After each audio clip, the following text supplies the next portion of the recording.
Hello नमस्कार दोस्तों, आप सब कैसे हो? स्वागत है आप सबका मेरे यूट्यूब चैनल एएच एजुकेशन में। तो दोस्तों आज की वीडियो में हम कक्षा 10 के गणित के जो है अध्याय 3 के जो है था वेरी वेरी मोस्ट इम्पोर्टेंट वाला सवाल बताएंगे। चलते हैं पहला क्वेश्चन स्टार्ट करते हैं। क्या लिखा गया बबुआ? लिखा गया कह रहा है कि रैखिक समीकरण जो होता है x प्लस 2y प्लस 5 बराबर 0 तथा दिया differential 3x and differential 6y add हो जाएगा 1 इक्वल 0।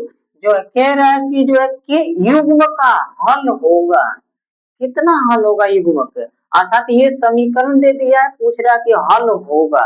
ठीक है, तो इसको हम ज्ञात कर लेते हैं। क्या करेंगे जो है इसका तुलना करके ए और बी सी का मान निकाल लेते हैं यहाँ से समीकरण से। तो यह समीकरण लिखते हैं सबसे पहले बाबा, क्या है? x plus 2y add 5 equal 0 तथा तथा तथा differential 3x differential 6y add 1 equal 0 को किससे तुलना करेंगे? रैखिक समीकरण जो है a1x प्लस b1y यहाँ पे लिख लीजिएगा आप प्लस c1 बराबर 0 एवं a2 x plus b2 y plus c2 बराबर 0 से क्या करेंगे? तुलना कर देंगे। तुलना करने पर इससे बाबा तुलना कर देंगे, तो इससे तुलना करके क्या करेंगे? a1 और b1 c1 का मान निकल जाएगा, यहाँ पर a2 b2 और c2 का मान निकल जाएगा। समीकरण दूसरा को इससे तुलना करेंगे, पहला को इससे तुलना कर देते हैं। देखिएगा तो पहला को तुलना करेंगे तो x से ये x कट जाएगा, a1 बचेगा। तो a1 बराबर क्या हो जाएगा? इसके आगे कुछ नहीं लगा है, इसके आगे कोई अंक नहीं है, तो कोई अंक नहीं रहता तो कोई भी अक्षर होती है उसके आगे एक छुपा रहता है। इसका मान क्या हो जाएगा बाबू? 1 हो जाएगा। और जो है यहाँ पर लिख लीजिएगा b1 बराबर क्या होगा? b1 y से y कट जाएगा, b1 बराबर क्या हो जाएगा? 2 लगा है तो 2 लिख देंगे यहाँ पर, इसके आगे 2 है। और c1 बराबर क्या हो जाएगा? 5 हो जाएगा आपका। ठीक है, और यहाँ पर हम क्या करेंगे जो है इससे तुलना कर देंगे इसको। तो a2 बराबर क्या हो जाएगा? -3, x से x कट जाएगा तो a2 बराबर क्या हो जाएगा? -3 हो जाएगा। और b2 बराबर क्या हो जाएगा? y से y कट जाएगा, b2 बराबर हो जाएगा आपका -6 लिख देंगे। c2 बराबर क्या हो जाएगा? +1 है, तो c2 बराबर लिखेंगे +1। ये बबुआ a1 b1 और c1 a2 b2 c2 का मान निकल गया। तब इसको इस सूत्र पर रख देंगे रैखिक समीकरण वाला पर। क्या आता है सूत्र? a1 अपान a2 बराबर b1 अपान b2 इक्वल क्या है? c1 अपान c2। ये सूत्र पर रख देंगे। इन सभी का मान अलग अलग निकाल लेते हैं। तो मान निकालेंगे तो क्या होगा? a1 अपान a2 इक्वल क्या होगा? a1 का मान 1 है और b2 का मान क्या है? डिफरेंशियल 3 निकल गया। अब यहाँ पर निकाल लेंगे b1 का मान, b1 अपान b2 क्या निकलेगा बाबा? तीनों का एक ही में निकाल कर रख देते हैं, तीनों के एक ही में निकालते हैं। b1 अपान b2, b1 का मान क्या है? 2 है। और यहाँ पर C1 का मान क्या हो जाएगा आपका? B2 का मान क्या हो जाएगा? -6 हो जाएगा। तो इसे कटा देंगे, 2 से कट जाएगा एक बार में, ये कट जाएगा 3 बार में, अर्थात क्या हो जाएगा आपका 1/3। ये निकल गया बबुआ, A का मान निकल गया, B1 का मान निकल गया। और C1 का मान क्या हो जाएगा? इक्वल होता है आपका C1 अपान C2। तो C1 का मान क्या है आपका? 5 है। और C2 का मान क्या हो गया आपका? यहाँ पर 1 है। तो ये बाबू क्या हो जाएगा? ये बराबर है तीनों आपस में? नहीं बराबर है। देखिए इसका मान निकला था आपका -1 अपन -3, और जो है इसका भी मान निकला है, यहाँ पर माइनस लगा था बाबू, माइनस लगा देंगे 1/3। ये दोनों तो आपस में बराबर हो गया, A1 अपन A2 और B अपन B1 अपन B2, ये दो को तो मान बराबर हो गया, लेकिन C1 का मान क्या है यहाँ पर बराबर नहीं है, इसको नॉट इक्वल काट देंगे, ठीक है, ये बराबर नहीं है, इससे अर्थात इसका मतलब ये हो जाएगा कि ये जो है इसका कोई हल नहीं है, जब तक ये तीनों मान बराबर नहीं होता है तब तक हल नहीं होता है, इसका मान होगा, जब ये तीनों बराबर हो जाता तो इसका हल होता, ये तीनों का मान जो है बराबर नहीं है, यहाँ पर इन तीनों का मान जो है आपस में ये तीनों बराबर नहीं है, इसका मतलब कि इसका हल कोई नहीं होगा, तो यहाँ पर लिख देंगे कि दिए गए युग्म का कोई हल नहीं है, दिए गए अतः अतः दिए गए युग्म का कोई हल नहीं है, यही आंसर हो जाएगा बाबा, इसका पूछ रहा था कि कोई हल होगा नहीं होगा, कोई हल नहीं है, क्योंकि इसका तीनों का मान बराबर नहीं है, जब तक बराबर नहीं रहेगा तब तक कोई इसका हल नहीं होगा, ठीक है बाबा, स्क्रीनशॉट ले लो, नेक्स्ट सवाल बताएंगे, देखते हैं क्या लिखा गया है, कह रहा है कि P के किन मानों के लिए जो होता है निम्न समीकरण युग्म का जो है क्या है एक अद्वितीय हल है, समीकरण दिया है और कह रहा है कि किन मानों के लिए जो होता है समीकरण युग्म जो है एक अद्वितीय हल होगा, तो इसका हल करके बाबू निकाल लेते हैं, यहाँ पर जो है सॉरी बाबू समीकरण में जो है सवाल नहीं लिखा हो, थोड़ा सवाल लिख लो, ये समीकरण दे दिया बाबा, क्या है कि यहाँ पर 4x plus P Y plus 8 बराबर 0, 2x plus 2y plus 2 equal जो है 0, ये समीकरण है, इसी के लिए बोल रहा है कि जो है p के किन मानों के लिए जो है समीकरण युग्म का जो है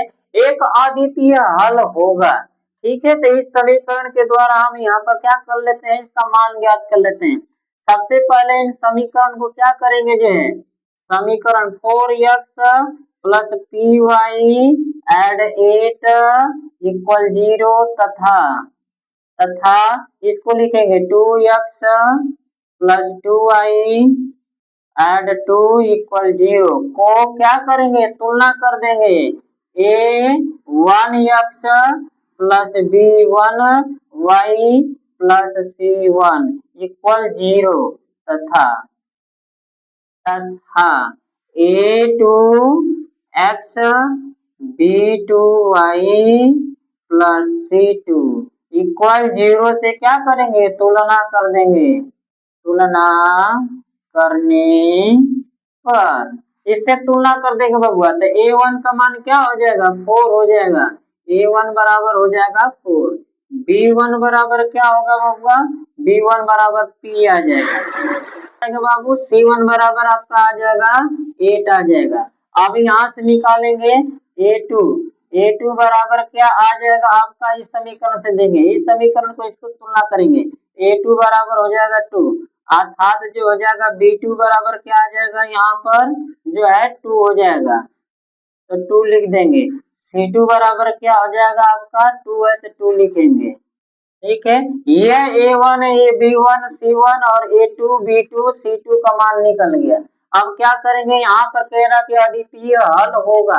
अद्वितीय हल होने के लिए इस समीकरण से तुलना कर देते बबुआ, a1 अपान a2 इक्वल सूत्र पर रख देते हैं, किस पे रखेंगे b1 अपान b2, ये जो है नॉट इक्वल बराबर नहीं होगा जो है, ठीक है, यहाँ पर ये रख दिया जाता है, इस सूत्र पर रख देंगे जो है एक अद्वितीय हल होगा, इस सूत्र पर इसका मान रख कर जो है चेक कर लेते हैं, तो यहाँ पर क्या लिखेंगे जो है a1 अपान जो हो जाएगा यहाँ पर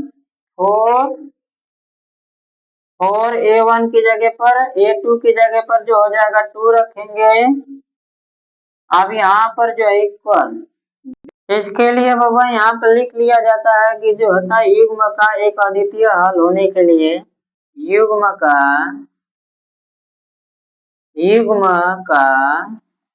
अद्वितीय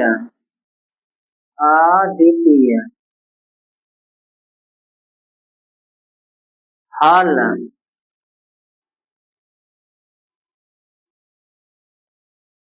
होने के लिए ये सूत्र लागू करते हैं, इस सूत्र पर लगाएंगे तो यहाँ पर मान रख देंगे इसका a1 का मान क्या है 4 है, 4 रखेंगे, a2 का मान क्या है आपका 2 रखेंगे, इक्वल नॉट इक्वल है, नॉट इक्वल बराबर नहीं होगा इसका मान, b1 का मान क्या है b1 का मान p है और जो है b2 का मान क्या है, यहाँ पर b2 रहता है बाबा, b2 का मान 2 है।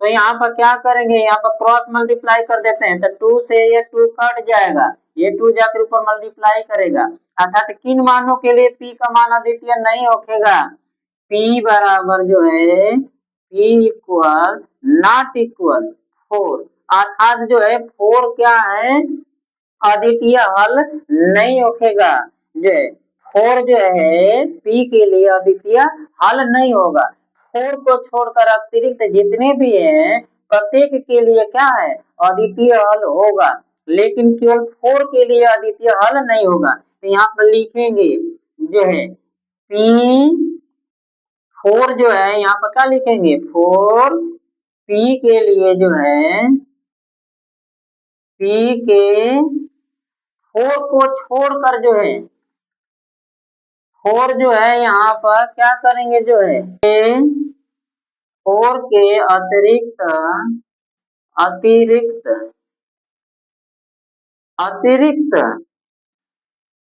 4 के अतिरिक्त p के प्रत्येक प्रत्येक मान अद्वितीय हल होगा, 4 के अतिरिक्त अर्थात 4 को छोड़कर प्रत्येक के लिए जो होता है p का मान क्या होगा अद्वितीय हल होगा, क्या लिखा था अद्वितीय हल होगा, तो यहाँ पर लिख देना अद्वितीय अद्वितीय हल है, 4 के अतिरिक्त बाकी सभी के लिए अद्वितीय हल है। ठीक है बाबू, ये था सवाल इसका। लिखा गया है, कह रहा है कि के किस मान के लिए जो है रैखिक समीकरण युग्म जो है के एक्स प्लस वाई इक्वल के स्क्वायर तथा दूसरा समीकरण दे दिया है एक्स प्लस के वाई बराबर 1 के अनंत हल होंगे, के का मान निकालना है इसमें, इस रैखिक समीकरण से जो है के का मान निकालना है और कह रहा है कि किन मानों के लिए अनंत हल होगा, अनंत हल होंगे, अनंत अनेक हल होंगे। ठीक है, तब बाबू ये समीकरण को सबसे पहले लिखते हैं, क्या लिखा गया आपका जो है के एक्स प्लस वाई इक्वल के स्क्वायर है, इसको ये साइड लेके आ जाएंगे बबुआ इसको। ठीक है, तो क्या लिखेंगे जो हो जाएगा के ए साइड आएगा तो माइनस के स्क्वायर हो जाएगा, माइनस के स्क्वायर प्लस के एक्स प्लस वाई इक्वल 0, समीकरण नंबर 1 बन जाएगा। इसको भी सजातीय पद में लिख लेंगे, दूसरा को भी समीकरण को एक्स प्लस के वाई इक्वल क्या है आपका यहाँ पर 1 है, तो ये समीकरण को लिख देंगे जो है यहाँ हो जाएगा, क्या करते हैं के को ये साइड ही रख देता हूँ बाबू, यहाँ पर ये गलती हो जाएगा, ये समीकरण को जो है इस तरह से लिख दिया जाएगा, जैसे इसी तरह से लिखा जाएगा के एक्स प्लस वाई, इसको ये साइड लेके आएंगे तो माइनस के स्क्वायर हो जाएगा, ये समीकरण हुआ ना। दूसरा समीकरण यहाँ पे जो लिखा गया है ये आपका, इसको भी पक्षांतर करके ये साइड लिया देते हैं, तो एक्स प्लस के वाई ये साइड आएगा तो -1 हो जाएगा इक्वल 0, समीकरण नंबर 2 बन जाएगा। इसको क्या करेंगे जो है इस समीकरण को जो है इससे तुलना कर देते हैं, समीकरण जो हो जाएगा के एक्स प्लस वाई माइनस के स्क्वायर तथा समीकरण एक्स प्लस के वाई माइनस 1 बराबर यहाँ पर 0 था, इसके बराबर 0 लिख लेना। को जो है क्या करेंगे जो है समीकरण जो है को जो है यहाँ पर जो है ये समीकरण क्या लिखा गया था के एक्स है ना, तो क्या करेंगे जो है a x plus b y plus c बराबर 0 तथा a1 यहाँ पर रहेगा b1 ये c1, अब यहाँ पर लिखेंगे a2 x plus b2 y plus C2 बराबर 0 से क्या करेंगे, तुलना कर देंगे, तुलना करने पर अब इससे तुलना कर देंगे तो क्या निकलेगा, a1 का मान से तुलना करेंगे तो क्या निकलेगा, a1 बराबर आपका k निकल जाएगा, b1 इक्वल क्या निकलेगा, b1 बराबर आपका क्या है, y है, y से तो y कट जाएगा, b1 बराबर 1 निकलेगा और c1 बराबर क्या हो जाएगा आपका, c1 की जगह पर क्या है, k स्क्वायर है, तो यहाँ पर लिख देंगे आपका k स्क्वायर माइनस के जो है a2 का मान लिख देंगे, a2 बराबर आपका क्या हो जाएगा, इस समीकरण से तुलना करेंगे तो इस समीकरण यहाँ से है a2 का मान, इससे तुलना करेंगे x से x कट जाएगा, समीकरण a2 का मान क्या निकलेगा 1, b2 का मान यहाँ से निकाल लेंगे जो है y से y कट जाएगा, b2 का मान k निकल जाएगा और c2 का मान क्या हो जाएगा आपका -1 है, ये निकल गया बाबू। अब इसे क्या करेंगे जो है इस संबंध वाला सूत्र पर रख देंगे, a1 अपान a2 इक्वल b1 अपान b2 इक्वल c1 अपान c2, इस वाला सूत्र पर रख देंगे जो है, रख कर जो है किसी दो संबंध को तुलना कर देंगे तो आपका k का मान निकल जाएगा। तो देखते हैं बाबू, यहाँ पर मान रख देते हैं, a1 का मान क्या है, k है तो k रख देंगे अपान a2 का मान क्या है 1 है, 1 रख देंगे इक्वल जो है b1 का मान क्या है, b1 का मान 1 है, 1 रखेंगे अपान b2 का मान k है तो k रखेंगे इक्वल c1 का मान -k है, -k रखेंगे अपान c2 का मान क्या है -1 है, -1 रख देंगे, यहाँ पर k2 स्क्वायर था और यहाँ पर 1 रखें तो किन्हीं दो इसमें संबंधों को ले लेंगे, किन्हीं दो संबंधों को लेकर जो है k का मान निकाल लेंगे, किसी भी दो संबंध को भी इसमें से दो संबंध लेकर जो है आप हल कर सकते हो, k का मान निकल जाएगा। तो हम प्रथम दो संबंध को ले लेते हैं, इसमें से प्रथम दो संबंधों को लेने पर, दो प्रथम संबंधों को ले लेते हैं, इन दोनों को ले लेते हैं, k अपान 1 इक्वल क्या हो जाएगा आपका जो है 1 अपान k, अब क्रॉस मल्टीप्लाई कर देते, तिरिया का गुणा कर देते, k इसमें मल्टीप्लाई करेगा तो k स्क्वायर हो जाएगा इक्वल 1 का मल्टीप्लाई 1 में करेंगे तो 1 ही होगा, अब स्क्वायर को वो साइड लेके जाते हैं तो रूट में बदल जाएगा तो एक कड़री में हो जाएगा, जब कड़री में एक का मान निकालेंगे तो क्या आएगा, k इक्वल आएगा आपका माइनस प्लस माइनस दोनों में ये मान आएगा इसका, क्योंकि जब भी रूट से बाहर कोई अंक निकलता है तो उसका मान जो होता है माइनस प्लस दोनों में आता है, तो बाबू ये हो जाएगा आपका k का मान निकल गया। इन्हीं मानों के लिए जो होता है क्या कह रहा है कि k के किस मान के लिए जो है रैखिक समीकरण युग्म जो है अनंत जो है अनेक हल होगा, तो यही होगा -+1 के लिए जो है अनंत हल होगा, ये हो गया आपका आंसर, स्क्रीनशॉट ले लो। तो बस बाबू आज के वीडियो में इतना ही, मिलेंगे जो है नेक्स्ट वीडियो में, ऐसा ही वेरी वेरी मोस्ट इम्पोर्टेंट वाला क्वेश्चन लेके आएंगे, तब तक के लिए बस।